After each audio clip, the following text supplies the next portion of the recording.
Hey there, everyone. Welcome to another episode. That's right, folks. We are here and we are going back to the movies and we are looking at the new movie by Wes Anderson. That's right. We are looking at Asteroid City. There should be an echo effect. Boom, boom, boom, boom for the dramatic and everything. It was interesting. This movie was not at all what I was expecting it to be. And as most Wes Anderson films usually are. And it was loaded with different celebrities, different actors, different characters, and everything, all in this little desert town. I'm using air quotes for desert town. So it's a lot of fun to do. And if you have not seen it yet, we are going to spoil the heck out of this movie review. So all four of us have seen it. So we are going to jump in with both feet. Of course, let's say hey to Mr. Mike Gordon. Howdy. How are you this week, sir? I am peachy keen. And Matt Sweatman is here. Hi, everybody. And Ashley Pauls. Hello. You ready to talk a little bit of, a play inside of a movie inside of a little bit of more of an Inception tie-in than I was expecting here. It was very surreal. So it was awesome. And I think this is going to be a ton of fun to talk about tonight. And, let's jump in with both feet. Mr. Mike, take it away.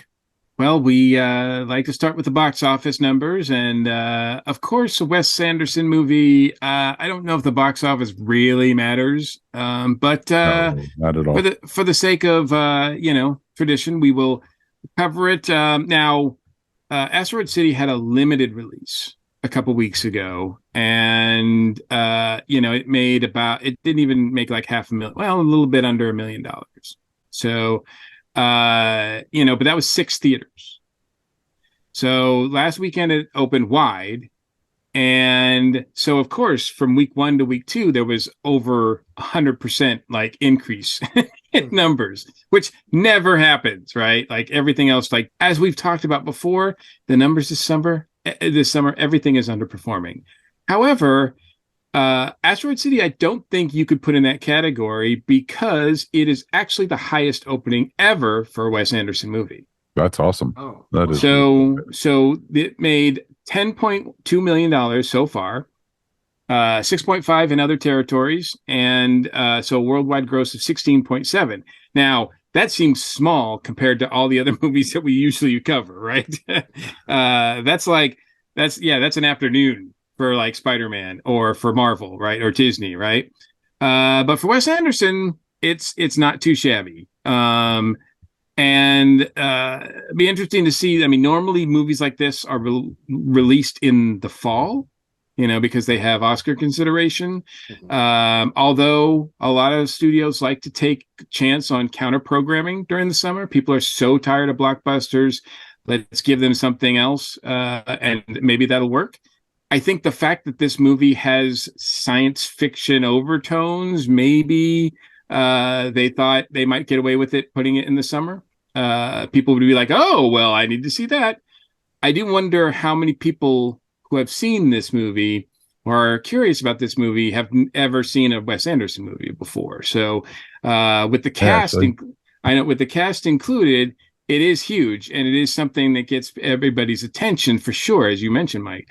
Now, Ashley, I think you've gone on record saying you have not seen a Wes Anderson movie before, right? This was my first Wes Anderson movie ever. All right. So, what did you heard? Did you expect anything going into this movie? Yeah, so I was a little bit surprised when I realized I hadn't seen a Wes Anderson movie because I knew of him. I feel like the word that would best describe what I've heard about him is quirky, if that's kind of a fair way to put it. Mm-hmm. I knew he was a director with a distinctive style, just like when you're watching a Quentin Tarantino movie, you can tell before even watching the credits. So I imagine, having watched this movie, if his other movies are similar, this is going to be a movie that right away, this belongs to a specific director. This is their vision and their perspective that you're seeing on screen. Gotcha. Matt, what about you? Are you a Wes Anderson fan? Have you seen many of his other movies? Not so much. This is the first one I saw in a theater. I have seen 3 of his previous movies at home before. And it is interesting because it does feel like that he's building on styles and things he learned in previous films. So I don't know that this is necessarily the best starter Wes Anderson movie. But I did want to see it in the theater. I was intrigued by it, and I am glad I did. I don't know if it's, well, we'll get into the details in a minute, but it's definitely in the love it or hate it category, I think. That's a good way to put it, actually, there, Matt, because Yeah. it's interesting because it's not everybody's cup of tea. His directing, his, stories and such. Sometimes the stories make you very uncomfortable with some of the stuff, like what he did with Rushmore, or what he's done with like Life Aquatic, or even, he even did an animated film a couple years ago, Fantastic Mr. Fox, and it was awesome because it was all stop motion animation. And it was really, really cool to see. But, a lot of people also know him for the Grand Budapest Hotel because of the nominations it got for Academy Awards and everything. Because that's the first time he was nominated for those kind of the big stuff.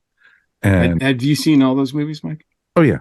We even watched Isle of Dogs recently, because Judy was like, a dog movie. We've got to watch that movie. That's animated as well, right? Yes, it is. And it's neat because it's not a classic style either. Just like his regular movies aren't. The animation styles he uses is not very traditional. So it's really cool to see the films, and it's just the way he does things. His doing the story, and then, like you said, Mike, earlier, this had a bent towards sci-fi, Asteroid City, and everything. So it caught a lot of people like, oh, that's pretty awesome and everything. Yeah. I will say, though, I didn't really enjoy his last movie, The French Dispatch, all that much. Gotcha. It was, I think I fell asleep during halfway through it, and I was watching on cable. So the last, this is only the second Wes Anderson movie I've seen. Oh, really? I thought I'd seen Rushmore, but the more I think about it, the more I don't think I have. But the last movie I saw of Wes Anderson's that I know I did see in the theater because I saw World of Tenenbaums when it came out initially as well. And I don't hate his stuff. It's not even off-putting to me. And he hasn't made a lot of movies. He's made 11, I think, features. This is his 11th feature film. So it's not like he's got a huge resume out there. But he's got a distinct style. It's not something that really, really strongly attracts me, but it's one of those ones that I always like when it comes out. I'm like, oh, wait, I'll see that eventually. And it just I never get around to seeing it. One of the things that's one of the people, I should say, that's normally associated with Wes Anderson, in fact, has been since his second movie, is Bill Murray. And this is the first movie since his first movie that he did, Bottle Rocket, that Bill Murray is not in. And actually, Bill Murray was supposed to be in this movie, but because of COVID, he was not able to shoot the movie when it was scheduled and had to be replaced by Steve Carell. Okay. So that makes sense. I was about to ask what character. Which character? Yeah, he was supposed to be Steve Carell's character. And you know what? Watching this movie, watching Steve Carell, it didn't feel like a non-Steve Carell part. I mean, he's perfect. It's not the first time Steve Carell's replaced Bill Murray before. Little Miss Sunshine, he was supposed to be in there. He was supposed to be in that, Bill Murray was, and Steve Carell took over for him. But that wasn't done by Wes Anderson, and that's a tangent. That's what we call a tangent. And maybe Wes Anderson would approve. But in any case, Ashley, let's get back to you. So, not knowing much about Wes Anderson, except for that he was quirky, how did you feel coming out of the movie? Yeah, this is one where I wish that this necessarily hadn't been my first experience. Like, I wish I had gotten the chance to see some more of his filmography before going to see it. But sometimes life interferes, and as geeks, we do what we can. So I walked into this pretty much cold. I'm still kind of working through how I feel about it. I don't know that it was necessarily like my personal cup of tea. But yeah, I feel very glad that I went to see it just to get exposure to a different film style and then to go see a movie and support a movie that was not a blockbuster. I was impressed. Like the theater I felt was decently full.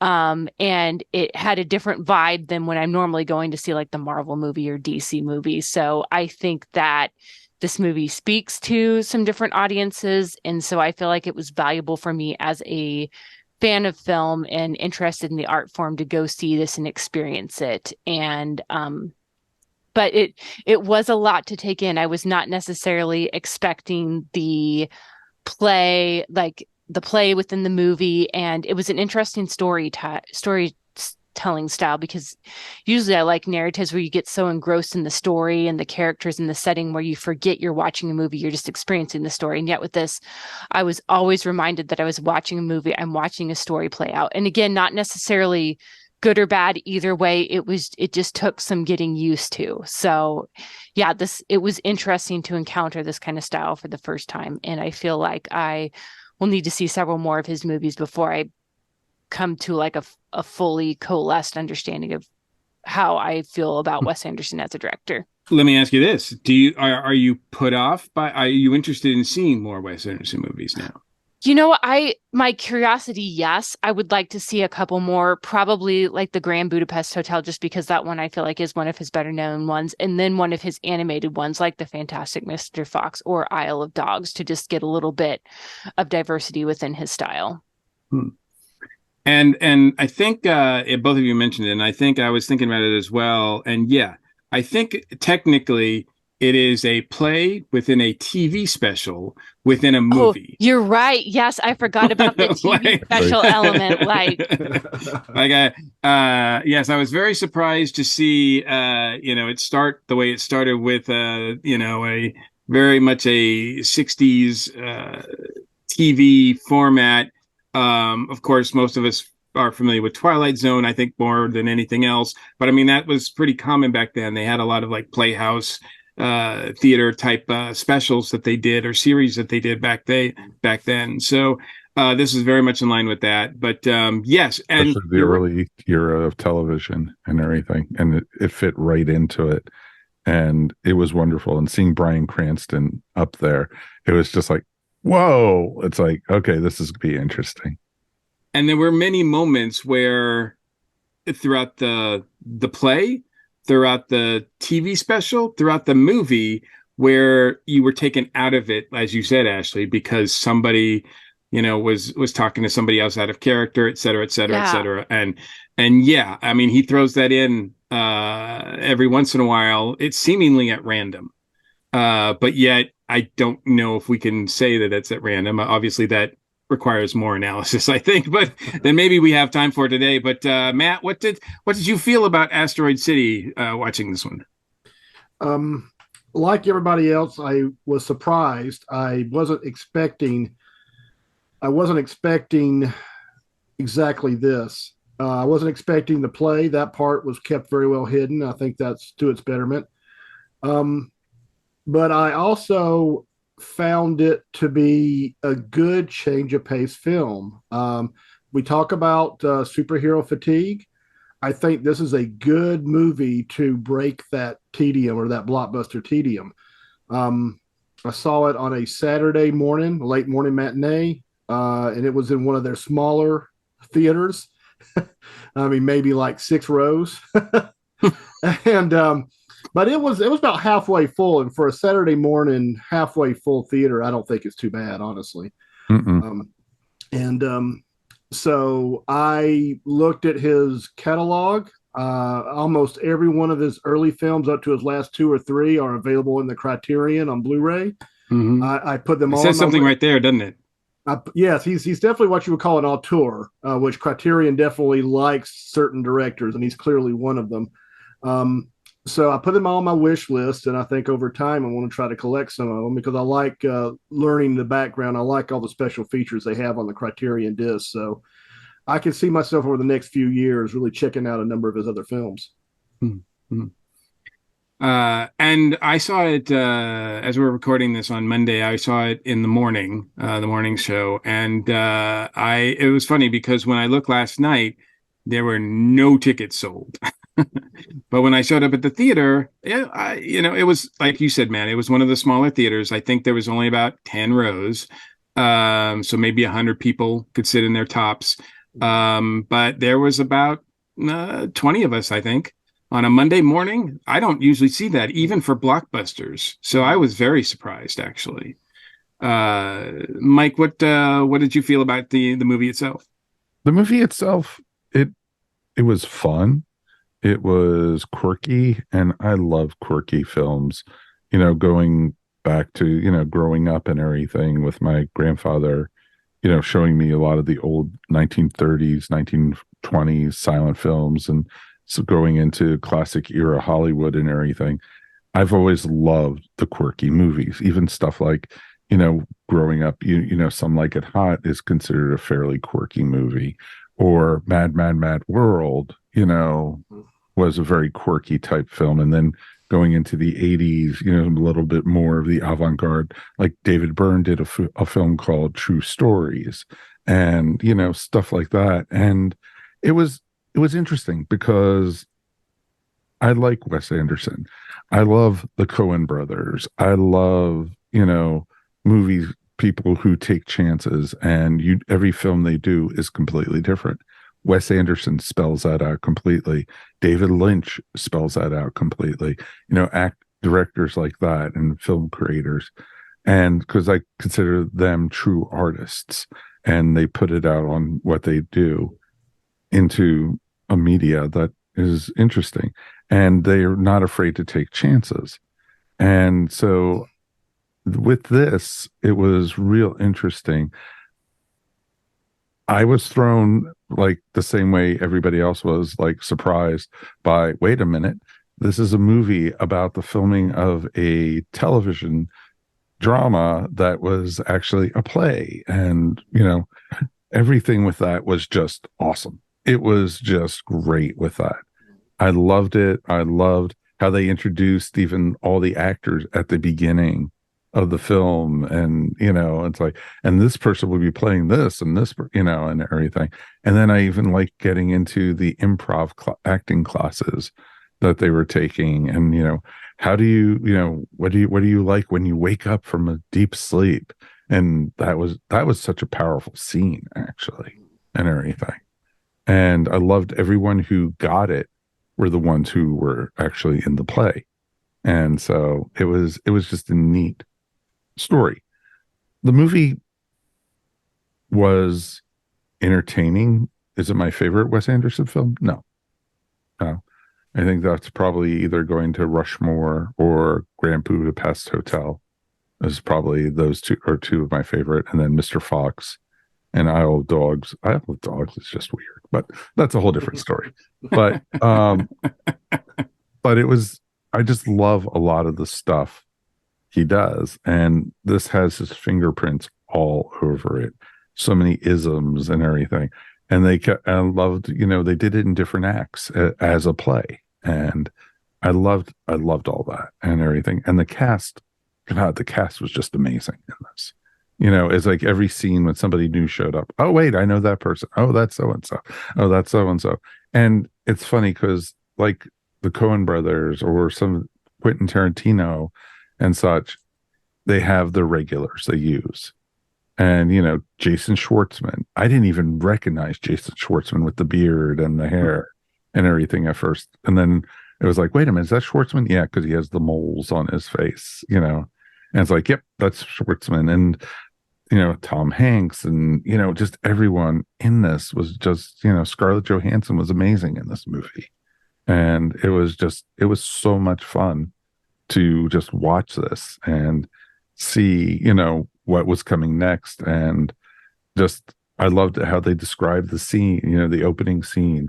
And then they went into color because it was nice because present day or in the 1950s was all black and white, but the play itself was all in color. And that was just awesome.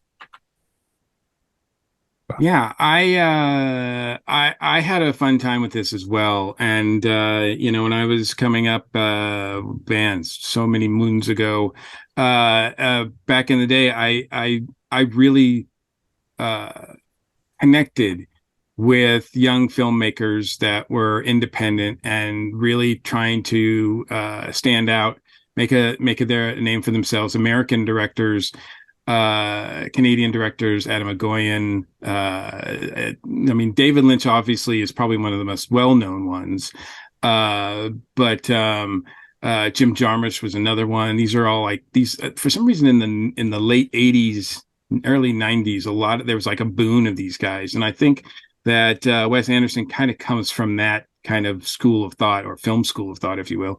And I like the fact that this is not like anything else I've seen this year or in a while. So it's got a unique look.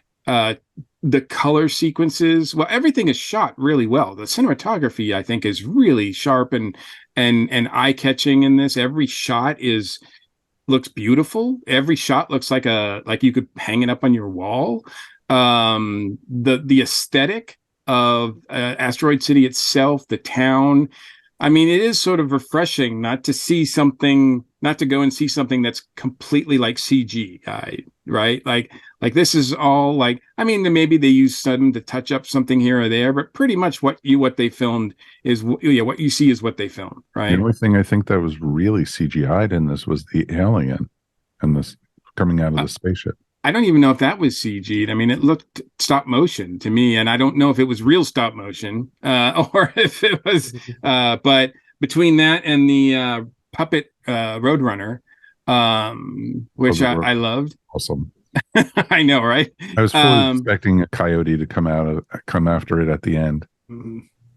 But I think more importantly than the look of it is the fact that what Wes Anderson provides both the viewers and the people participating in the movies, like the actors and whatnot, real unique opportunities to do something different with their craft. And it is a more theatrical, like actually theater aesthetic than it is a film aesthetic. Like there's long takes, there are shots of people talking, there's no cuts, there's no fast like action between and them. It's just two people talking as you would see in a play. And so you would imagine that this is something that has to be rehearsed over and over again with the actors. And I don't think it's a coincidence that, you constantly see, actually probably since Rushmore, Wes Anderson, although, like you said, Mike, he does have his regulars that he likes to use, Bill Murray, probably the biggest one, but also he has people that he uses that are solid actors at their craft. But then it also attracts like so many names. As you mentioned, Scarlett Johansson, Jeffrey Wright, Tilda Swinton, Bryan Cranston, Adrian Brody, Edward Norton, Liev Schreiber. I mean, that's just to name a few, right? Margot Robbie pops up in a brief scene in this. Even Jeff Goldblum and William Dafoe. And you're just like, wow, the list of people that are in this is amazing. If this was a Marvel movie, it would cost $1 billion just to get all those names in it, right? And yet this movie was made for $25 million. These are movies that actors like Scarlett Johansson is willing to take a pay cut to do. Tom Hanks probably didn't get his normal pay rate for this. Otherwise, it would have doubled the budget, probably, right? So, what do you think about that, Ashley? Like, this is your first time viewing one of these films like this. What do you think it is about this movie in particular, but this type of movie that attracts actors like this? Yeah, well, I think as a performer, some of these other actors that we've seen have been in big franchises, and it's amazing what CGI is able to accomplish with like all the background and setting. But I imagine as an actor, it would be fun to be able to go to a set where you're actually in the setting, you have the buildings, you're in costume. So it just feels very real. You're living in this moment as an actor instead of just in front of a green screen. And I imagine it's also fun to work with somebody who has such a distinctive style. Like this is someone who's out to produce a piece of art, to tell a story that's not necessarily about how much box office you're going to get at the end of the day. So I imagine it's maybe a nice like creative palate cleanser and just a chance, like we've been saying, to do something different and to work with other famous actors, like you mentioned. To get all these people in an action movie would be ridiculously expensive, but they all want to work with this director, and so it's probably fun to be able to play off these different other famous faces that they may not have gotten to be in a movie otherwise. Yeah, I do wonder if sometimes and I'm sure Wes Anderson and those the people I can sift these out, but I'm sure that then some of the actors would look at this as being like their way to get street cred, or the way to justify themselves so they don't feel like they've sold out their soul to like major corporation CGI blockbusters, right? Right. Yeah. Like, as much as I love Disney movies and everything, it probably feels good as an actor to do something that's not just like big branding and things like that. Like, there might be a little more creative freedom to like interpret a character, versus with Scarlett Johansson is probably locked in with what like the MCU has said about a character. You have to keep with what's going to happen to the character in future films. But where here you might have a little more freedom to bring some of your own personality and perspective to the performance. Well, a lot of times, like with filmmakers like this, the actors actually feel like they're going back to their roots. And so they're able to connect with what they really like got involved with, why they got involved with acting to begin with, not just to make money and lots of it, but to actually just act. Exactly. Hone their trade, as I like to say. And absolutely. And you could totally see it in this film. Let me ask you this, and Mike, I'll start with you on this one. Was there any actor performance in this that surprised you? That you were like, oh my goodness, I didn't know that person was capable of this kind of work? No, because I know pretty much everyone who was in this film. The kids, or maybe put it like this way: kids really impressed me in this film. The actors who were, playing the children, were in the science fair and everything like that. I also liked what's her name? She's Hawk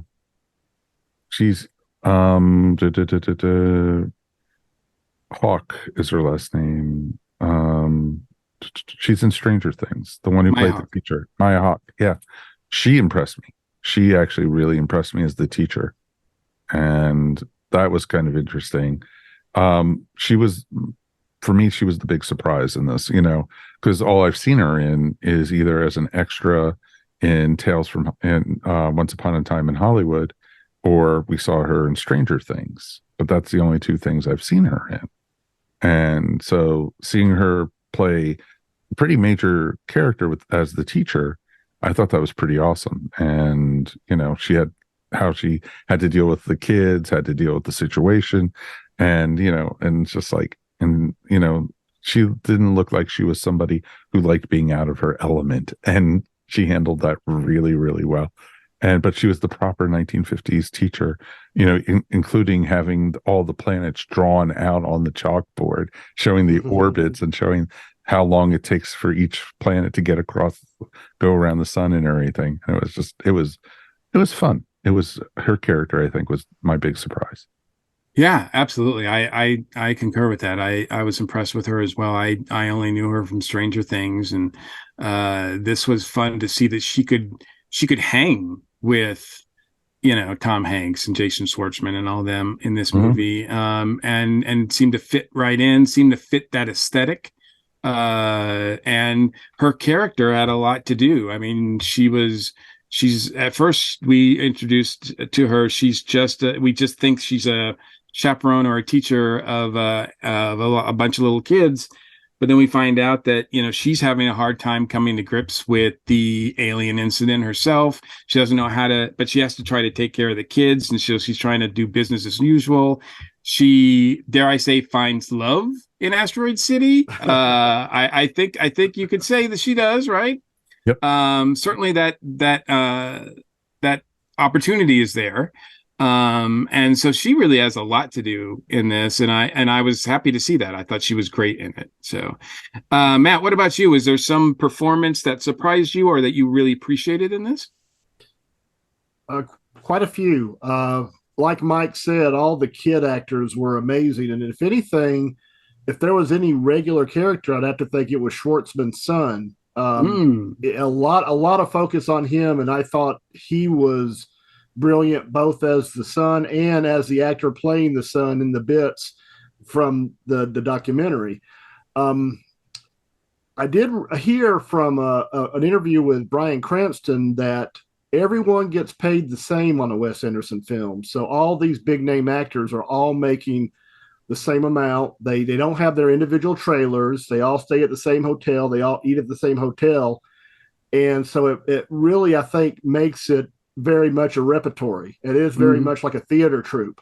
They all get together. They have their production, their run of this play, so to speak, and I think it comes through because there's no selfish acting. There's no prima donnas on this set. Everybody is happy with their role, and everybody has a very juicy small role, and they all work off each other. So that's what I took from this, and that's why I'm fascinated with seeing more of his other films, because if you look through the names of a Wes Anderson film, a lot of the names keep popping up. Right. And so I want to see how they play it. Like The Aquatic Life is one that I missed first time around. I'm anxious to see. Budapest is certainly one I would love to see. Yeah, I think the kid actors, to me, the scenes where they had all five of them together and they were sort of commiserating their own thing, I think were some of the highlights of the movie to me. I love the memory games they were playing and everything together. I really did like the Junior Stargazers. Whenever they got together, whenever they showed scenes with them, I wasn't familiar, I don't think, with any of the actors, and yet I fell right into their group, and I really felt what they were going through, and I thought they were good. They kind of disappear in the third act a little bit, but I really enjoy. I was like, man, I could just watch these kids the whole movie, if it was centered on them, you know. Yeah, it's interesting too. You know, they do get, they all get, you know, scale or get paid the same. I do think, and I hate to be like, you know, that guy, but you know, an actor could use this as an opportunity to expand their career into other opportunities that would come along. Like we're, you know, Mike and I were talking about Maya Hawke. You know, if everybody knows her from Stranger Things, she's kind of put in that box. You see her in Asteroid City and you're like, oh, she's capable of a lot more, and that's good for her career. So even though she's only getting, you know, a certain amount of money for this, this could lead to a lot more opportunities for her because people have seen her do something that they didn't know she could do, you know. And I think that other actors have that opportunity as well. I know that a couple actors that you're familiar with, Ashley, Tom Hanks in particular. What do you think of him in this movie? Yeah, well, it's always a pleasure to see Tom Hanks. I've never met him, but he always seems like he's the nicest guy in Hollywood. So it was kind of fun to see him play a sort of grumpy grandpa who is dragged out to the desert here. I did enjoy his performance. Like the others have said, I enjoyed the Junior Stargazers. They were a highlight. I also enjoyed seeing Jeffrey Wright. He's always wonderful, but it was kind of fun seeing him in this comedic role. And just I thought his timing was really good, how he played the character straight, but yet the things that he said and did ended up being funny. So I just thought he handled that really well, and he was a memorable character for me. Yeah, this is not the first or most recent movie you've seen with Tom Hanks being a grumpy old guy, right? Yes, yeah. I felt like seeing A Man Called Otto. Like this was a good primer. So it's like, yep, I know this side of Tom Hanks. So are you? I mean, Tom is one of those guys that's just a huge name now, a huge presence. Does it? I mean, it could. In some cases, you could say like this. He's too big for a small movie like this. Like. He overshadows, like whenever he's on the screen, you know, you just think it's Tom Hanks, it's Tom Hanks, it's Tom Hanks.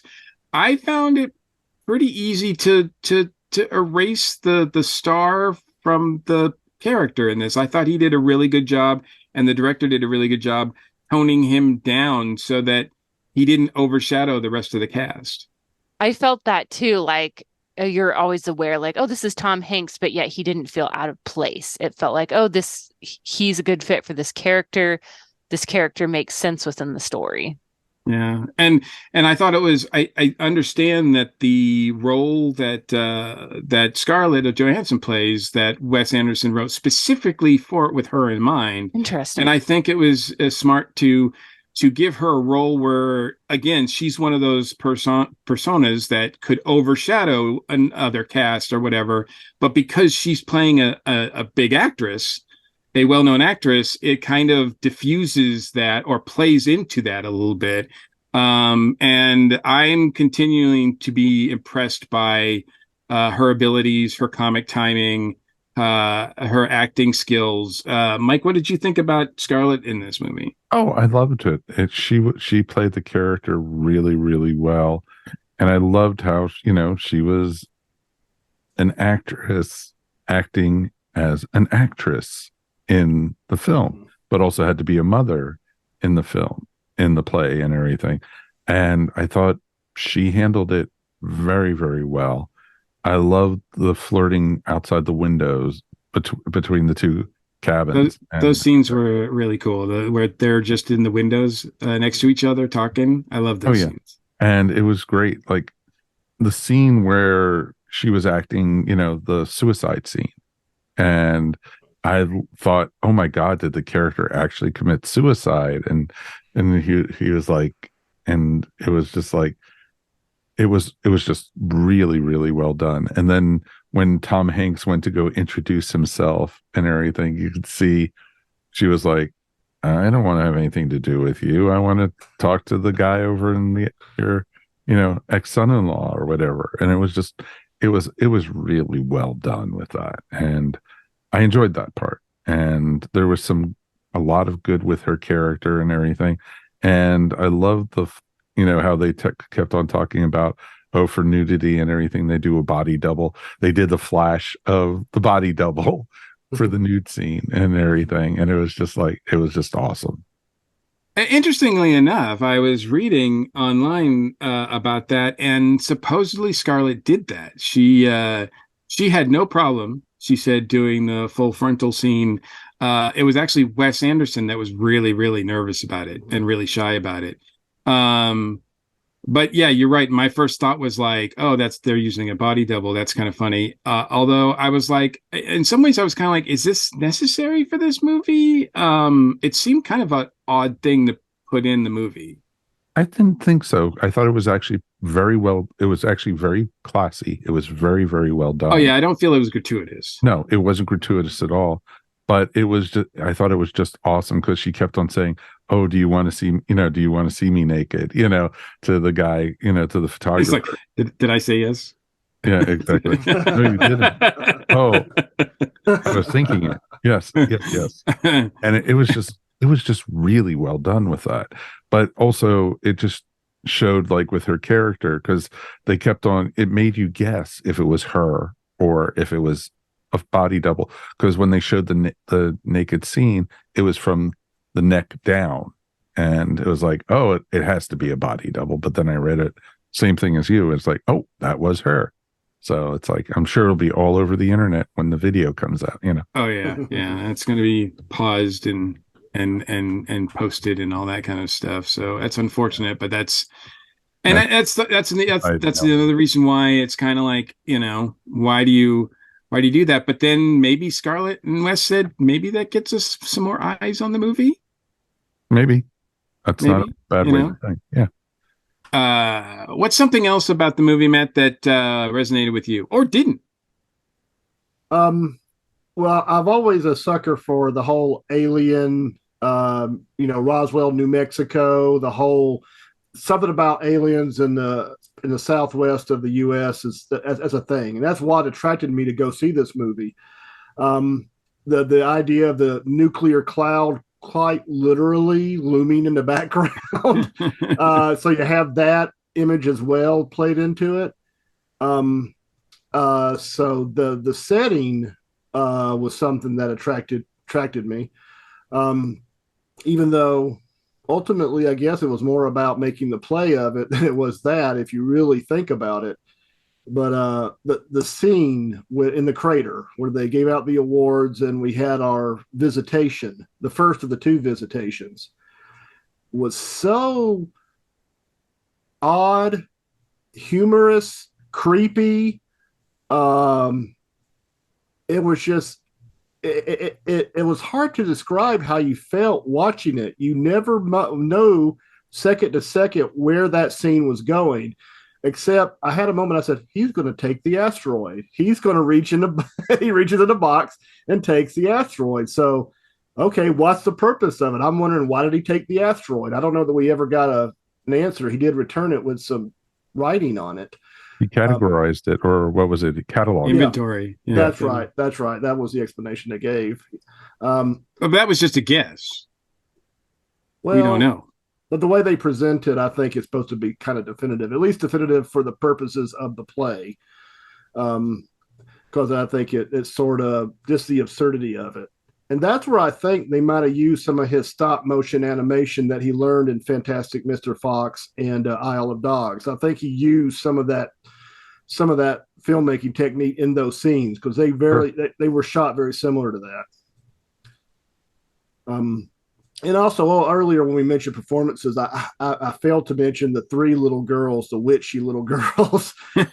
they stole the movie, and I can't wait for my wife Elaine to see it because I know she will really take to those three little girls, and they stole every scene they were in. And the screaming at the grandfather when they tried to pick up, the mother's ashes in the Tupperware. In the Tupperware jar. Normally that would be so odd, but it just seemed to fit. So this movie, so that's the aesthetic and everything. It's like, this movie has Tupperware written all over it. So of course the ashes are in a Tupperware bowl, sealed with a little burp. Absolutely. And I think, yes, thanks for bringing that up too, because yes, I mean, ultimately the story does involve alien contact, Close Encounters, Wes Anderson style. And that was appealing to me as well. What I found really interesting is that,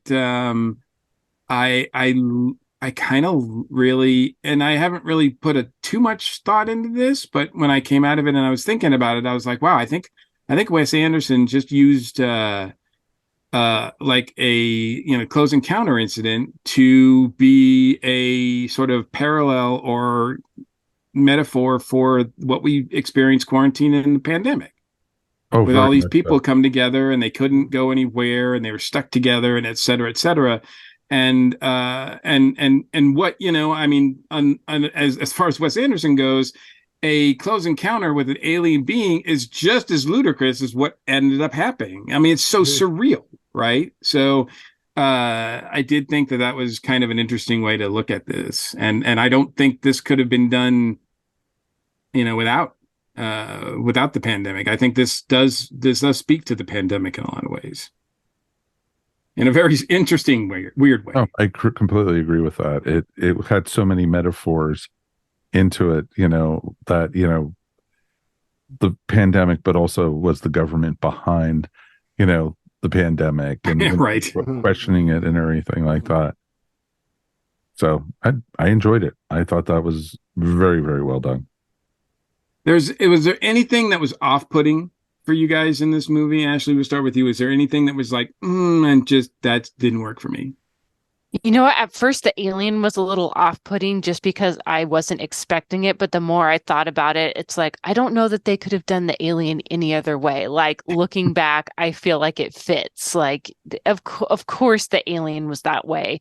And then again, just not being fully prepared necessarily for the style of movie. But I think the decisions that were made work within the context of the movie. And something else that I found was interesting, that even if like this style of movie isn't my particular cup of tea, I found myself like, I'm looking forward to podcasting about this because I know like we'll have interesting things to talk about. And I think that it's so good for us as film fans to go seek out these films. Like, even if you don't necessarily like love it, like, oh, this sets my imagination on fire, it's my favorite film of all time, it's still valuable for us to be able to look at this. Like, there are things to dig into here. There's meat to talk about. So I thought that was something neat, that regardless of whether I end up like liking his films or not, I was looking forward to talking about the experience of watching this movie.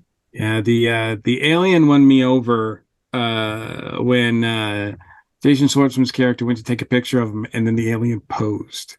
Yes, yeah, that was pretty funny. Posed with the asteroid. Just stopped what it was doing and posed with the asteroid. Like, go ahead, take my picture. Okay, thanks. And it like went on. I was like, oh man, the alien knows what's up.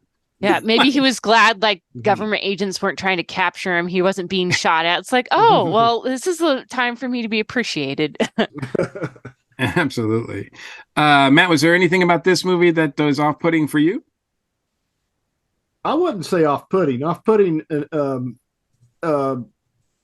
of, there was nothing that I found offensive. I mean, it could be slow and pondering at bits, but that was over.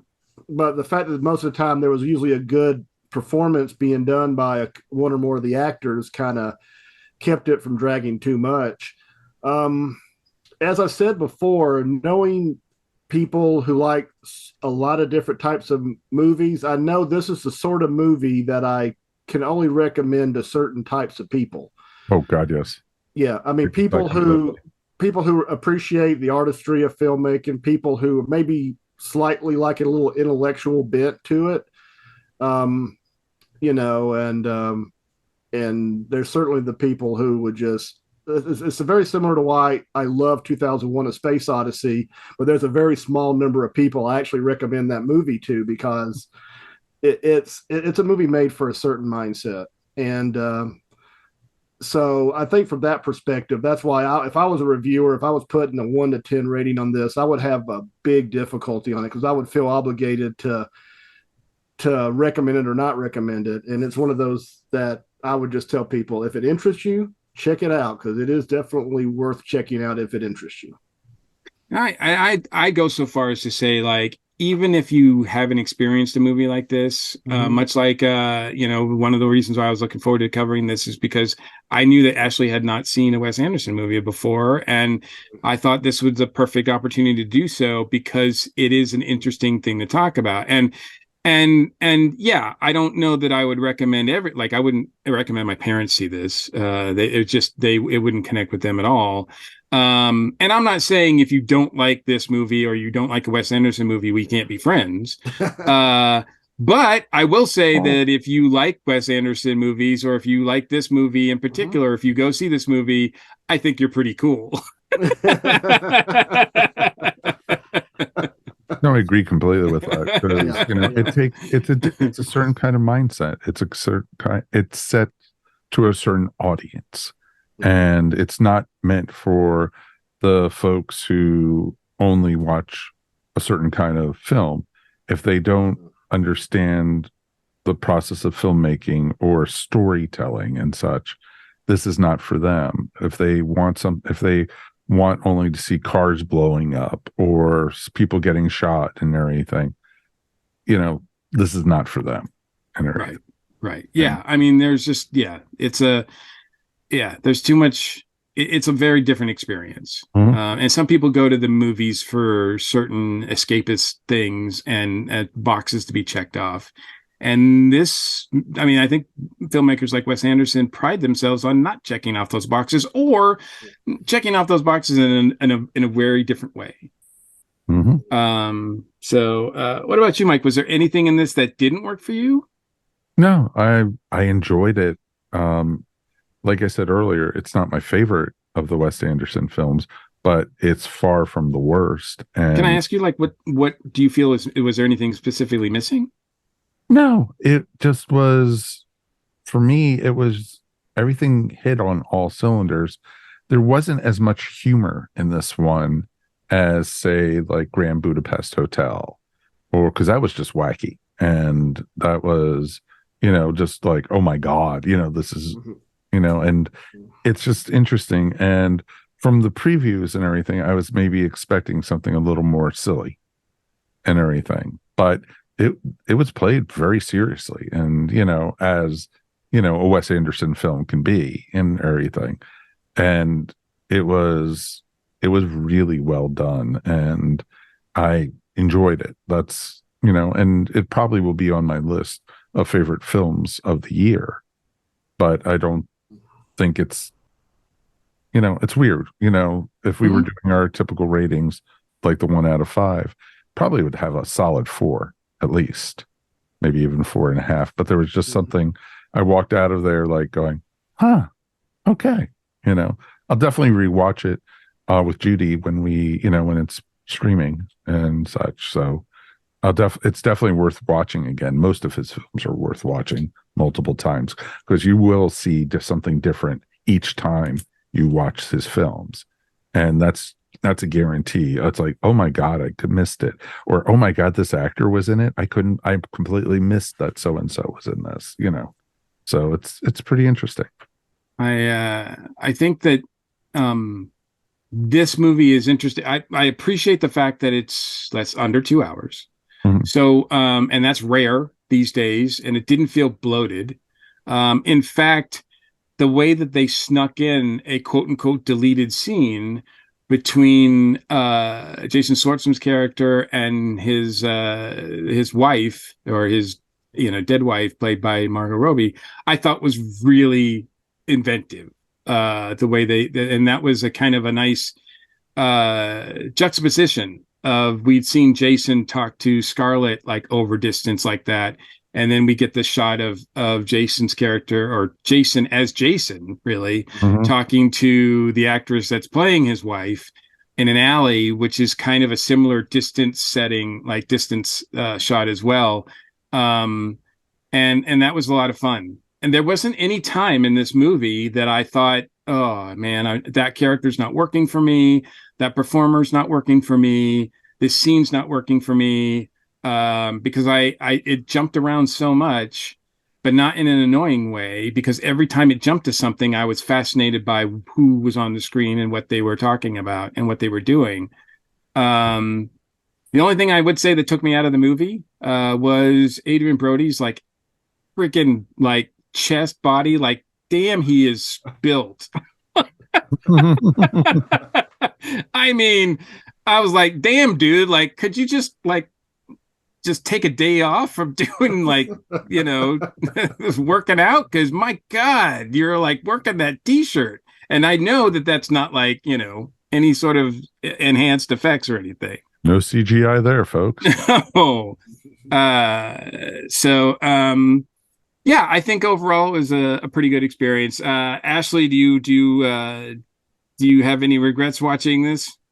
No, I don't. I felt like it was very valuable for me, and it's what I like to think of it. It's always worth taking a chance on something new because you never know what's going to connect with you. I was not really interested in checking out Quentin Tarantino's filmography until people just kept recommending it to me. I watched one and then went on a binge where I watched all his films. So that's one I would not have discovered if I hadn't just taken the plunge and watch it. And then also, maybe Wes Anderson doesn't connect with me now, but like 5-10 years might be the time when I rediscover it, because famously I used to say that I hate Westerns until I started finding some that I connect with. Now, like I feel like I can say I'm a fan of the Western genre. So it's never not worth your time to take a risk with something that's a little outside your comfort zone or your normal realm of what you like to watch, because you never know what you might connect with either now or in the future.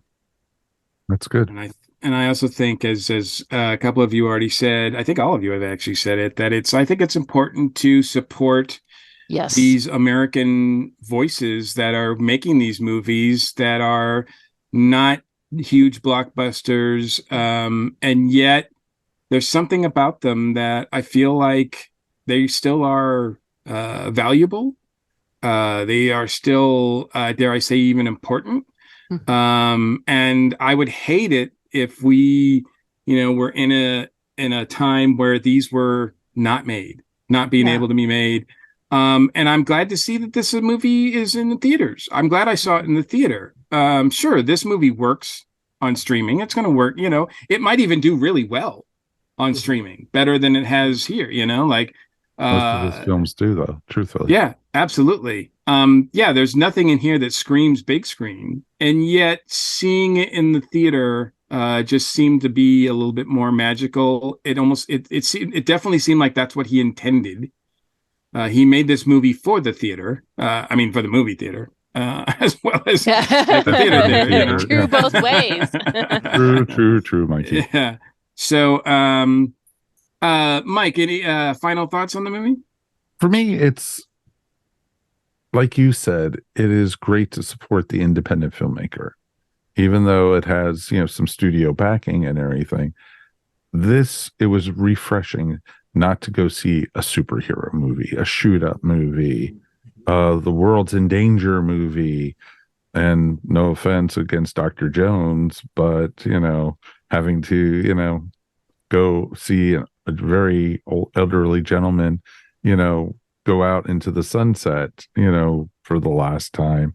And, for an action adventure movie, because a lot of times it feels like when on the podcast, we either review action adventure, superhero movies, or animated films and such. And so it's nice that we get to do something like this, like doing a Wes Anderson or doing, Quentin Tarantino or, a more independent feel film and everything. And I'm hoping we can continue doing that and not stop doing that. It's part of the thing I love about doing the show with you guys is being able to talk to it and introducing Ashley to some really awesome material that she would never normally be exposed to. Yeah, absolutely. And for my part too, one of the reasons why I really wanted to put this on our list of movies to review on the podcast this summer was because I hadn't seen a Wes Anderson movie in a while. And for whatever reason, I was like, well, if we do it on the show, then I'll be forced to watch it. So that's a good thing. Like, I want to force myself to make time for movies like this, because this summer has been really crowded with blockbuster after blockbuster after blockbuster after blockbuster. And I this movie obviously none of us picked this to be in the top 10 or whatever as far as box office movies, but I noticed that a lot of us were very interested in seeing this movie. Matt, I think you even mentioned when we did our box office preview, summer box office, that you were interested in seeing this movie as well. And I take it that from your reaction that you don't regret that either.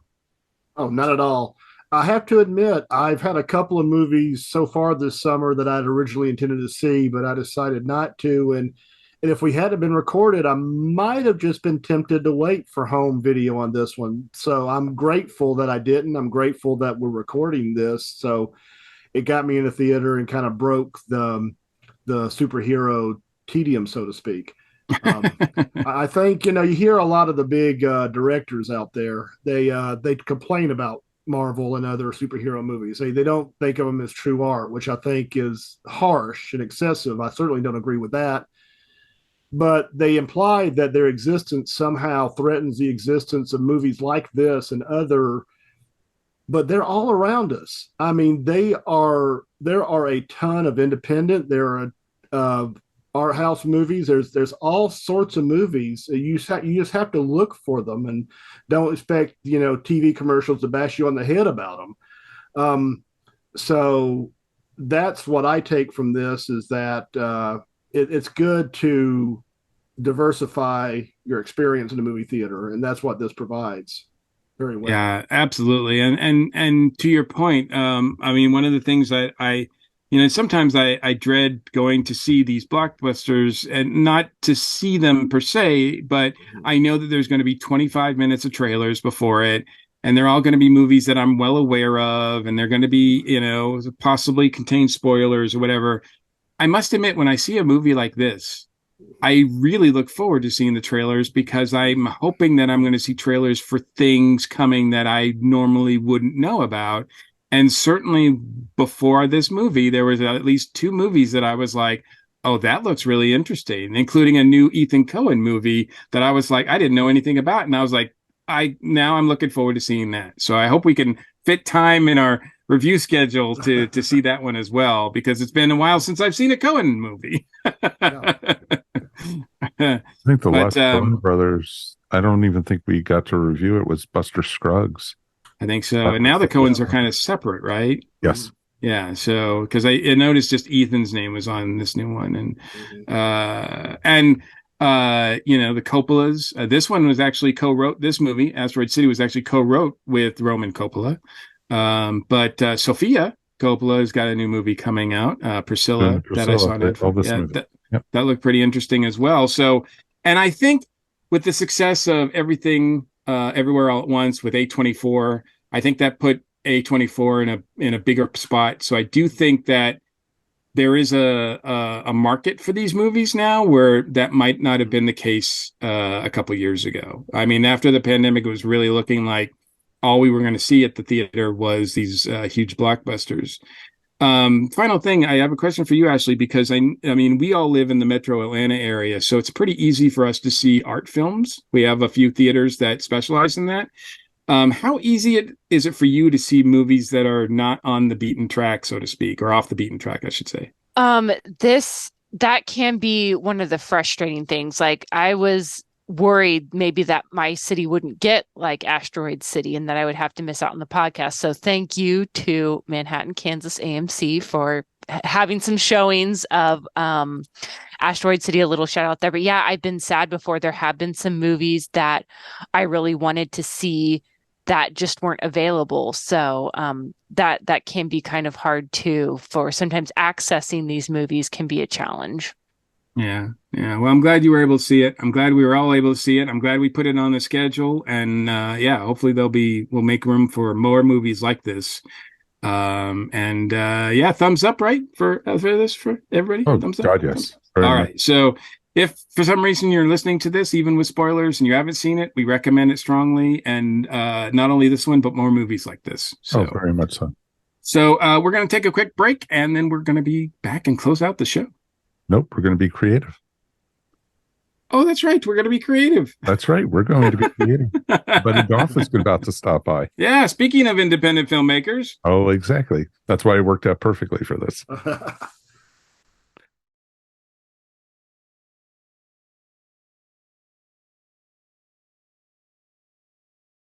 Welcome back to the Creative Outlet segment. And now we're here with our friend Gough from Beernuts Productions. Welcome, Gough. How are you?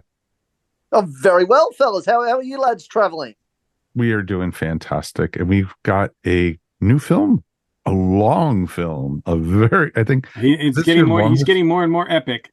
He is. You know, he's getting more daring. He's getting more epic. It's getting awesome. Like large cast members. Like, I mean, he's getting more and more epic as we go on here.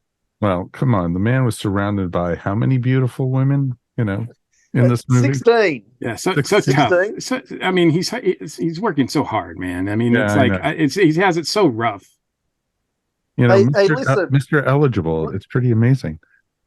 Yeah. Well, listen, fellas, you might think that dealing with 16 ladies in their 20s is just one big bowl of cherries, but let me tell you, they can be demanding princesses, the lot of them. I'm only joking. I'm kidding. Of course, they were a lovely group of actors to work with. They really were. But yes, as you rightly point out, Mr. Eligible is the new film, and essentially it's a mock reality dating show that I've decided to do. So I've decided to make fun out of the reality TV show format, predominantly the dating show Bachelor style format. So I am Mr. Eligible, and as you have pointed out, I have 16 delightful ladies to choose from. So I won't be telling you who I choose in the end, of course, but well, you fellas know because you've seen the film. But I won't spoil it. I definitely won't spoil it for everybody. But I do indeed have 16 delightful ladies, and there's also obviously the host and a producer that tries to cause some mischief as well. And yeah, it's a 42-minute long epic. I mean, I was joking about how much hard work it is, but I would imagine doing research for this was probably the toughest part. I mean, like, you had to watch, like, I don't know how many hours of Bachelor type reality shows. Is that something that you personally enjoy? No, absolutely not. And hard no. And to be quite honest, I watched 0 minutes of research. Because look, at the end of the day, these shows are pretty much all stock standard, and they all carry on a similar format of ridiculousness. And if you've watched the 30-second promos or advertisements over the years, you pretty much know how the show is going to go down. So to be quite honest, I've never actually sat through an entire episode of The Bachelor or Love Island or any of those shows. It was just sort of based on all the things that I've sort of picked up through advertisements. And funnily enough, a good friend of mine who's a psychologist who loves watching those shows on a psychology level, she sent me a text message after she watched the film, and she said, "Gough, you've been lying all of these years. You have too been watching these shows because you hit every single catchphrase and brief and nailed it completely." So yeah, maybe there's something in my subconscious there. They are amazingly popular in the States and down under, I guess, as well. One of those things that's universally, I guess, that we all have in common, even though it's not something I kick myself as to why. No, people love them. You're quite right. I mean, there is actually, I'm not making this up, there's a podcast here in Australia of 3 women that sit around and discuss the Australian Bachelor. They talk about, every time an episode is aired, they record an episode of their podcast and they sit around and discuss. Like the TV show only goes for like an hour, and they do like a 90-minute debrief on the 1 hour show. It blows my mind that is a thing. But yeah, people absolutely love it. But I personally think that format is just right to be made fun of. So that is exactly what I did. It was interesting because I kept on, just the whole time I was watching it, I was like, kept on thinking to myself, I am so glad I am not single anymore. I am so glad I'm not single anymore. Yeah, well, yes. Well, I mean, like I say, I had to, obviously, I get to pick one of these delightful ladies, and they were all, actually, credit to them, because, they all have to act like horrible human beings, as people out there would probably gather, to make it all funny and whatnot. And but they were awesome. All the 16 different ladies, they absolutely crushed it, because they're all horrible people, but in different ways. They all have different ways of being horrible people. So, and they're very nice people in real life. So it's a bit of a stretch for some of them to play such terrible characters. Oh, very much so. Is this the longest movie that you've done in time, as well as, is this the biggest cast you've worked with? Well, I have, the very first film I did was a feature film, so that was a 90-minute feature. But besides that, then yes, this is the longest film I've done time-wise. And there were more people in the wedding film that I did. So I had 45 cast members for the wedding film, but the difference was most of them were extras, or they just had 1 or 2 words, whereas in this one, there was a lot of rehearsal time because everybody had a lot to say. So this was much bigger and a lot more preparation than the wedding film because of that exact thing. I had to rehearse everybody, and there were big group scenes, as you fellas saw, that everybody had to be doing stuff. So, yeah, this was a lot more time-consuming in regards to casting it and getting the right cast, because I needed a diverse group of ladies, attractive women, but they all had to be diverse in their own way. So it took a long time to cast, and then obviously the rehearsal time and prep time was quite long as well. So yeah, this was definitely the most challenging film I've ever done. There's no doubt about that. Wow, and yeah, I love those sort of trademark scenes that you have now. They're definitely something that I associate you with your shorts, where you have scenes that you don't have cuts in them. They're just dialogue scenes between 2 people, and it goes on for several minutes. That's a lot of material for both you or both anybody who's on the screen at the same time has to get right. So I can imagine if one line is blown 5 minutes in, you got to do it all over again. Yeah, I'm not a big fan of cuts and edits, because I feel that it takes you out of the comedy. I mean, I understand if it's an action genre film, I get it. You want it to be fast paced and bang, bang, bang. But with sort of my stuff, like you say, I like the audience to decide what they want to focus on. So you put everything into the shot, and then the audience can sort of make up their mind. And also it means, obviously, as you rightly say, I mean, you have to be acting even when you're not talking. Your face has got to be doing the right expressions and all that sort of stuff. So, yeah, there is a lot of pressure on the actors to make sure that they absolutely nail it for me so that we can move on, because we don't have a lot of time to film these masterpieces. How long did this one take for you to do? Well, yeah, no, it was a day shoot, so we got all that done in one day. Really? Filming. Wow. Yeah. Wow. Because obviously we had to get the cocktail party venue, which wasn't cheap to hire. So we had to, and obviously dress it and all that sort of stuff. So, yeah, we did all of that in one day. So the studio, because obviously as people would probably gather, we had some studio scenes. So we did our own little studio in the corner of the cocktail party room, filmed them first, and then filmed all the cocktail party, ripped that down, and then filmed all the cocktail party stuff after that. So yeah, it was all done in the day at the same location. That was amazing. It moved very smoothly, and it's interesting because I can tell your maturity. I'm using that very loosely, by the way. As a filmmaker, you could see how you've grown since even from when we first met you. It's been like 3 years now that we've been in touch. That your films are getting better and better each time, and I love what you're doing, man.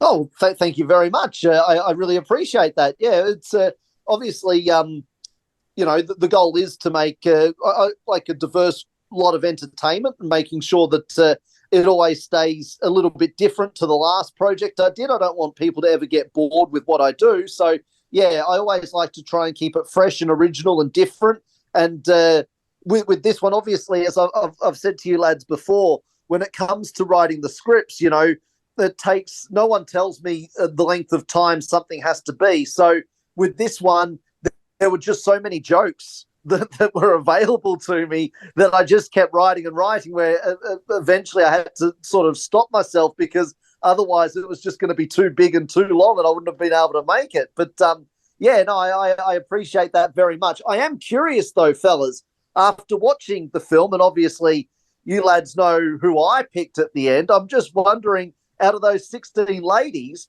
I mean, who would you two have picked, after seeing their personalities and whatnot? Did one of them stand out to you and you would fly over to Australia and happily marry the young lady? Two of them for me, but my wife doesn't listen, so I don't mind saying that, so it's okay. So that's good. Yeah. I didn't like her attitude, but I liked the character, the one who was the feminist. Oh, yes. Christy was her character name. Yes, the redhead, Christy. The redhead. She was really cute. But I also liked the interpreter. Oh yes. Yeah, well, I was kind of rooting for the interpreter as well. I thought that was going to be a nice swerve, like that she would be the one, but because we never saw them, and we never saw her actually talk directly to you. So I thought that would have been a nice swerve. But I thought so. Well, yeah. I got to give a lot of credit to Tegan, who played the interpreter, because obviously she'd had no experience in the deaf community at all. So I did extra rehearsal time with her, and Ashley, who was the deaf actress, she did a bit of extra rehearsal time with Tegan as well. And she really put in, because it was probably the most trickiest out of all the roles to play. It was probably the trickiest to play, and she absolutely crushed it. I thought she was amazing, and it was the first time I've ever worked with her, and I would absolutely hire her for anything going forward. She's a lovely human being, and she's a very talented actor. So yeah, all credit to Tegan. I think good choices, fellas. I like it. It was interesting, but I loved the scene, and this is not spoiling anything, when they were introducing you to the ladies, describing you, and it was like, oh, but he's blind. Oh, and they all got up. But he's hung like a bull. Oh, okay. It's like, they were all like, okay, that's so reality TV right there. And all of those things were true. I just thought I should point that out. I figured it was all the truth, So, It's all right. We'll take your word for that. I wasn't going to ask him to prove it, so it's okay. There we go. Well, you fellas are on YouTube now, are you not? So I mean, yes, we've got to be careful.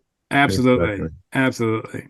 Exactly. Now that we're up on YouTube, it's like, there's a whole new world of restrictions on us. So we got to be really careful. But yeah. Do you have to keep that in mind when you're making your movies as well? Not at all, no. So I was going to say, you don't feel like you're restricted at all. No. And there's a few reasons why I do what I do, and that is one of them. So the reason why everything is just on the Beernuts Productions website is so that I'm 100% independent and I can make what I want, how I want, when I want, and with who I want. I mean, there's no third-party interference. The only third-party interference, I suppose, would be PayPal, who I have to go through to get the downloads. But that's the only person who does any kind of interference is PayPal. Besides them, I'm 100% independent. So, yeah, all my content is what I want to do and how I want to do it. So if people enjoy it, then that's great, and that's all on me. And if people don't enjoy it, well, that's all on me as well. So you got to take the good and the bad, I suppose. But, yeah, I have no restrictions, which is great. It means I can do the jokes that I want to do, which is fantastic. Mm-hmm. Oh, that's awesome. And you don't have to worry about any kind of board, reviewing your films or anything like that. So I love that and everything. So well, I'm sure you fellas have heard of stories, where a Hollywood studio has stepped in and ruined what would have been the most amazing piece of cinema because of some stupid asinine reason. And you're like, why? So that will never happen with me because I'm not a big corporate sellout. So I just I do what I do, and people will hit up the Beernuts Productions website and download and hopefully keep enjoying what I'm doing, and that way I can continue to make movies. Damn straight, my friend. He's not a corporate sellout yet. You're not yet. Yeah, well, wait till the dump truck of money pulls up in my driveway, and then I might have a bit of a thing. So real quick, how can people find you? Absolutely. So like I say, beernutsproductions.com is your one-stop shop. Obviously, I'm on all the social medias, Facebook and Twitter and Instagram and YouTube with promotional stuff, so you can like and subscribe and find out what's happening. But if you actually want to watch all the good stuff, then beernutsproductions.com is the only place to go. Awesome, my friend. Until next time, Gough, it's always a pleasure. Yeah, can't wait to see who you're targeting next. I'm almost worried. Yeah, well, yes. Yes, there'll be another mockumentary ripping it over another industry, but you lads will just have to wait to find out who. He's going to eventually take on podcasting. I know. Oh no, we just gave him a new idea.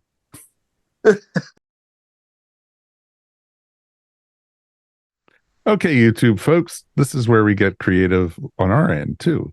So it's actually a lot of fun and everything. It's interesting because we brought up a lot of independent, filmmakers and such like that. And I'm going to start with Ashley because it's always fun to pick on her. Oh no. And everything.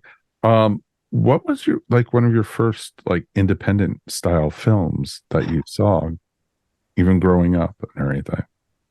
Gosh, I want to say maybe my adventure into Quentin Tarantino's filmography was the first, kind of around that time was when I first started pushing myself beyond what I was familiar with.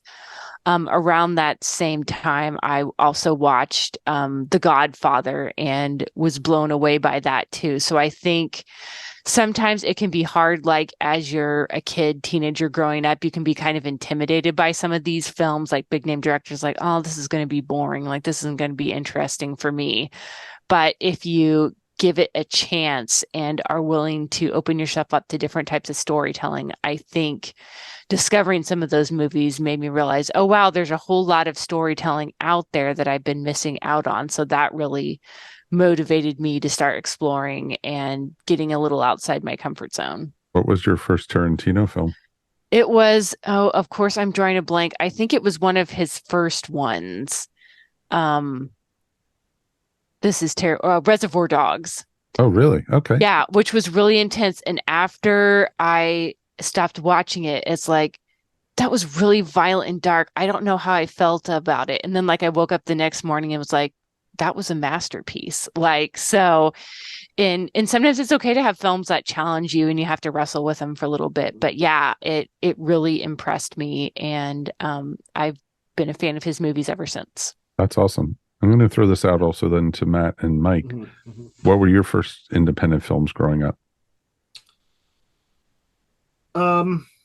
That's interesting because growing up, I was very much Star Wars, Raiders of the Lost Ark. So I had to come to them as an adult, I think, seek them out.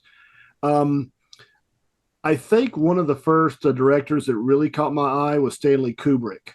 And, Sure. I saw some of his major movies like Dr. Strangelove, of course, 2001, and Clockwork Orange. But one they showed on PBS one night, and it was an early Stanley Kubrick movie, and I said, "Oh, I want to see this. I like what he does." And it was a very short movie. I think it's like an hour at most, and that's Paths of Glory, which is set in World War One, with Kirk Douglas is an officer defending some basically. There was a lot of French troops were.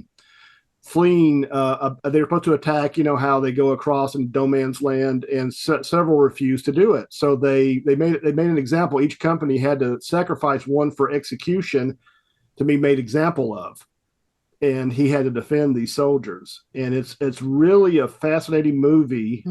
And I thought, oh, okay, I see there is movies outside the blockbuster, and I saw that a lot of with other films as well after that.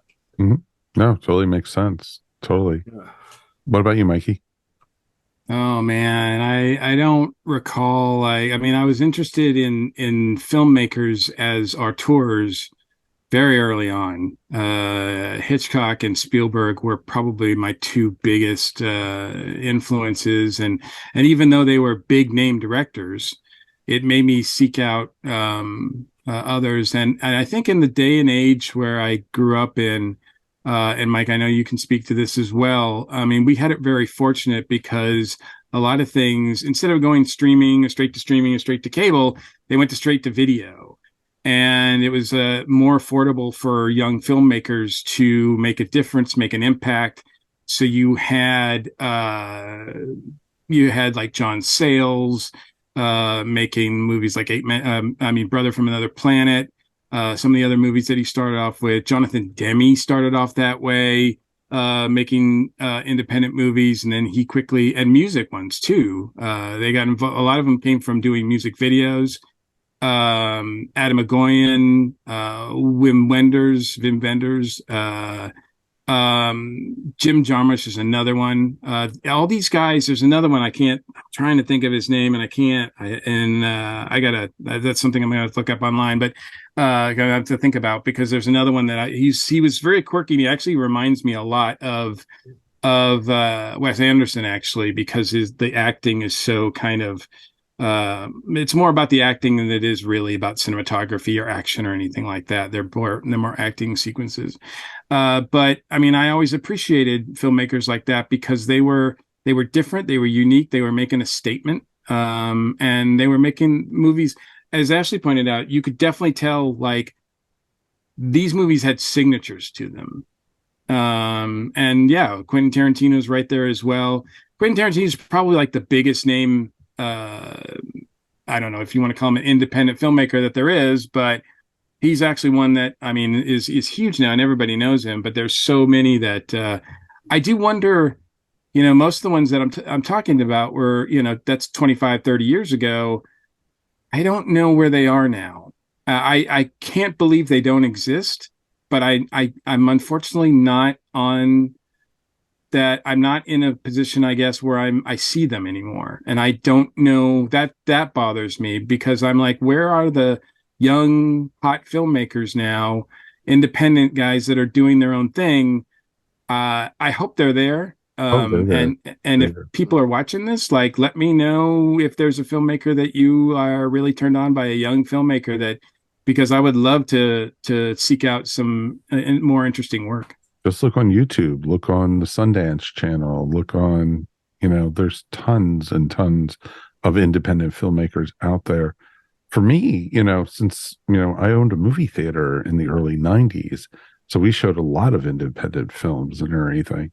And, like you said, Jonathan Demme is one that came to mind quite a bit. Stop Making Sense and then Something Wild, Mm-hmm. two of my favorite films out there. But then you also have to put Kevin Smith into this. Oh, absolutely. Yes, know, absolutely. Kevin, it's without Kevin Smith, there's a good chance we wouldn't have had a lot of the superhero renaissance we've had and everything with a lot of it. And to this day, I will say that Kevin Smith is up there with Quentin Tarantino in some of the best written films, dialogue wise and everything. And it's, Kevin's films don't do as well as Quentin Tarantino and others, but he's up there too, because, he inspired a lot of folks, and, he maxed out his credit cards to film Clerks and, did it on a very tight budget. And, and if you haven't seen Clerks, folks, the original, it is truly worth watching. It is a masterpiece. And sadly enough, my favorite film from him can't be seen right now because it's not available other than if you go to a used CD shop that has old DVDs and stuff, because you can't see Dogma right now because it was owned by the Weinstein Company, and Harvey Weinstein would not sell the rights back to Kevin Smith because Kevin got the rights back to everything else. And Dogma is considered to a lot of people, so that and Chasing Amy are his two most, popular. I love Chasing Amy. So it's pretty amazing when you get to that kind of stuff. But I agree with Stanley Kubrick. I agree with, there's so many, Roman Polanski, so many people we can just name off the top of our heads, seeing, stuff like Drugstore Cowboy back in the 60s and, just different movies throughout the eras is so much independent and young people. I think one of the first independent films I ever saw on my own was by this little guy named George Lucas, I think. Yeah. Ashley's like, I know that guy. Yeah. Hey. THX, was pretty amazing of a film. And, I remember seeing that probably my senior year of high school. We were at a convention and so they were showing, and I was just hooked. And it's like, who is this? And they said, it's George Lucas, dude. And it's like, Star Wars guy, it was just, so it's just pretty amazing. Everyone has their start. Everyone has, a beginning and everything. And, when we first saw like Lock, Stock and Two Smoking Barrels, that blew me away. And, so you just have all these different, genres and everything that you get to see. And I'm looking forward to seeing who comes up next. And, I remember how everyone was talking about M. Night Shyamalan when he first came and everything. And, so, it's just amazing. And sometimes they fall, sometimes they do great things. So, they become household names. So it's pretty cool. And the one thing I'll add to that too is one thing I have noticed that over the last 15 years or so, that, I mean, most of the people that we mentioned, Mike, and I don't discredit them because of this, but it's the fact that most of the people that we're mentioning are young white men. Mm-hmm. And it's nice to see that there are there more diversity now with behind the camera. So much so. I agree completely. And that has opened up a lot of different doors and a lot of more interesting filmmaking, I think. So, and, I mean, you said, Robert, you said Kevin Smith did the whole credit card thing too, but also John Sayles, speaking of black filmmakers, young black film, Robert Towne did the same thing. Robert Townsend? Robert Townsend, right, did the same thing with Hollywood Shuffle. Bank matched out his credit cards to make that movie and made an impact too. So, Jordan Peele. Yeah, Jordan Peele is amazing. Lots Absolutely. more to see from him, hopefully. Can't say that name. You can't be in Atlanta without knowing who Jordan Peele is. Yeah, no. So yeah, and there's so many, or Tyler Perry as well. Oh, Tyler Perry, he's the king of independent stuff for so long, and it's just not the Medea stuff. It was just, it's tons of great productions he's done and how much he's helped new filmmakers also, which is awesome. And I love hearing stories like that. So definitely, I think that's all cool stuff. So folks, if you get a chance, check out, the smaller art houses, the film houses and everything, and you're going to see some amazing projects. And you never know, one of them might be your favorite film from now on. So it's pretty cool. All right, let's close up the show. So that's going to wrap up another episode of the Earth Station One podcast. I want to thank everyone for being here tonight. Of course, Ashley, you're the one who we indoctrinated tonight, which is really awesome. Yes, thank you. I really appreciate podcasts like this that motivate me to go out and see something new and try something a little bit different. That's awesome. It's nice when we can do stuff like that and be able to, show you the ropes, and hopefully people at home. We also, you found out we were going to be reviewing this. You guys went to go see this also. So, it's hopefully we're inspiring people to go see more. We're the reason that it did so well box office wise. Oh yeah, of course. Yes, influencers were gotta influencers. Love us. It's pretty awesome. Just the four of us tripled the box office. Yeah. Well, there you go. All right. Anything you want to shout out about tonight, Ashley? Yeah, just encourage people, don't be embarrassed if you haven't seen a movie like this before. There's no time like now to just embrace it and go out and discover. Oh, very much so. Agree completely. And Mr. Matt, thank you so much, sir. Oh, thank you for having me. Really enjoyed this talk. And congratulations. I hear you and your wife have a new podcast coming. Oh, well, yeah, we would maybe move into a podcast. It's right now a Facebook page where we're sort of just documenting our television viewing. Podcast. Yeah. No peer pressure or anything. Oh, yeah. We'll have to figure out a way to, because it's a different experience of the podcast. So, yeah, we'll have to figure out a way to do that. I think it would be a great way to experience it. I think it would be too. And you and Elaine are great anyway. So it's, very awesome. Thank you. So, anything you want to shout out about, sir? Yeah, I do. Yesterday afternoon, talk about kind of going outside of your comfort zone to seeing something. We went to a theater, a small theater, for a live show. It was a drag version of the Golden Girls called Golden Gals. Oh, that's awesome. That is awesome. And it was at a small theater called the Outfront Theater. It was in the West Midtown area, not a long drive from us, living in Smyrna. And it was a theater that specializes in the LGBTQ plus community.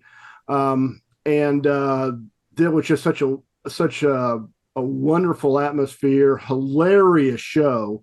Just they cracked us up, and we did the meet and greet and the whole VIP thing, and it was a blast. So, awesome. And not specifically, I'd recommend people check out the Outfront Theater or any small theater in your area, because talk about not just movies. There's all these amazing shows and concerts and comedy and all sorts of experiences that are out there. And these people need our support. I mean, they're small, much smaller than these big mega companies that do the theaters, AMC or Regal or whatever. So I highly recommend you check something out. It's really a really great experience. That's awesome. And Mr. Mike, we've made it through another one, sir. We did, and as always, it's my pleasure. Anything you want to shout out about, sir? I do. I had the pleasure of joining our good friend Jay Shearer on a couple of podcasts last week. We talked. We were on one podcast called The Story Geeks, of course, which he now co-hosts, I think, with Vash Sky.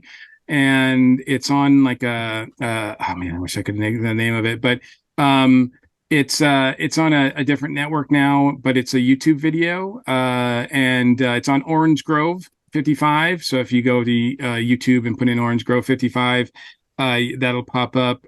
So we got to talk all about the original Raiders of the Lost Ark, the first movie that started it all with Indiana Jones, and then Jay and I did a separate recording for How Stories Work, his podcast, How Stories Work. You can look that up on YouTube as well. We'll have links in the show notes. But we broke down the screenplay and talked all about the original screenplay for Indiana Jones and the Raiders of the Lost Ark. It's so weird for me to call it that. And how it influenced us as storytellers, what it has to say about storytelling and all that kind of stuff, and why it made such an impact on our lives. And it was really a great discussion. And of course, we're getting ready to embark on a new Indiana adventure. I guess speaking of indie films, we've got one coming up this weekend. So if you want to talk about or hear us talk about the original Raiders of the Lost Ark, check out those podcasts. Fantastic, sir. My shout out is going to our other show, Earth Station Who. I wanted to give a shout out that the new episode is us recorded live at Concasterburris in Alabama. We got in front of the whole ballroom and it was a packed audience. And Mary and I were joined by Matthew Kressel, and we got to talk all about the RTD era of Doctor Who coming up, the new era, talking about the 60th anniversary, Doctor 14, Doctor 15, some of the spin-offs, and it was just fun being able to interact with a live audience again. And it's always great doing that. And thank you to the crew over at Conk. You guys will be missed, and hopefully if you guys ever decide to come back, we will be there waiting on the doorstep for you guys. So we will definitely be glad to do that. So check it out, earthstationwho.com. Episode 326 is now available. So find it wherever fine videos and media is available, because podcasts are awesome. So it's awesome. And as always, thanks for listening to the Earth Station One podcast. Also, remember, we couldn't do this without you.